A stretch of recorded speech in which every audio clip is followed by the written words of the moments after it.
আইপিএলে রাজস্থান রয়্যালসকে 10 রানে হারিয়েছে পাঞ্জাব কিংস।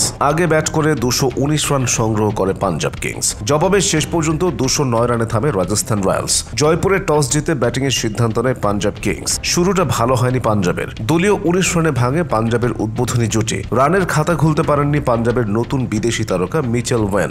দ্রুত রান তুললেও বড় হয়নি প্রভু সিমরানের ইনিংস। 10 বলে 21 রান করেন তিনি। তবে নেহাল ভাদেরের সাথে শ্রেয়াস আয়ারের জুটিতে পথ হারায়নি পাঞ্জাব। অধিনায়ক আয়ারের চেয়ে ভাদেরে বেশি আক্রমণাত্মক ব্যাটিং করেছেন। 25 বলে 5টি চারে 30 রান করে আয়ার ফিরলেও 50 তুলে এগোতে থাকেন ভাদেরা। তার ব্যাটে ভর করেই পাঞ্জাবের বড় পুঁজির ভিত গড়ে ওঠে। ইনিংসের 16তম ওভারে সাজঘরে ফেরার আগে 37 বলে সমান 5টি করে 4 ও ছক্কায় 70 রান করেন তিনি। এরপর শেষ দিকে ঝড় তোলেন শশাঙ্ক সিং। মাত্র 30 বলে 59 রানের ঝোড়ো ইনিংস খেলেন তিনি। 9 বলে অপরাজিত 21 রানের ক্যামিও ইনিংস খেলেন আজমতুল্লাহ ওমরজাই। শেষ পর্যন্ত পাঞ্জাবের সংগ্রহ দাঁড়ায় 5 উইকেটে 219।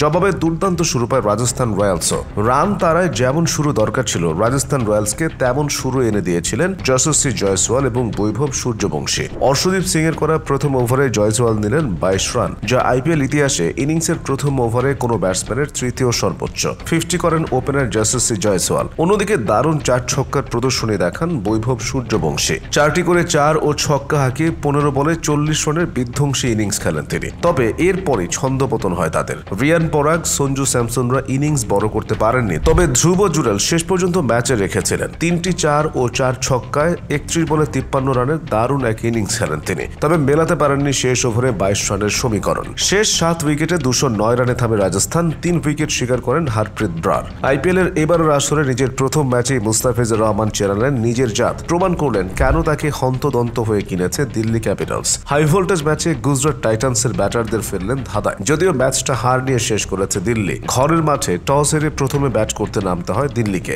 তাতে অক্ষর ব্যাটারের দল নির্ধারিত 20 ওভারে 3 উইকেট হারিয়ে করে 199 রান। দলের পক্ষে দারুণ এক সেঞ্চুরি হাঁকান লোকেশ রাহুল। মাত্র 65 বল মোকাবেলা করে 14টি 4 এবং 4টি ছক্কা হাঁকিয়ে 112 রান করেছিলেন অপরাজিত। ওপেনিংয়ে নেমে রাহুলের খেলা এই ইনিংসই দলকে বড় পুঁজির ভিত করে দেয়। এছাড়া অভিষেক বোরেল 19 বলে 30, অধিনায়ক অক্ষর 16 বলে 25 রান করেন। 10 বলে 21 রান করে অপরাজিত থাকেন ট্রিস্টান স্টাবস।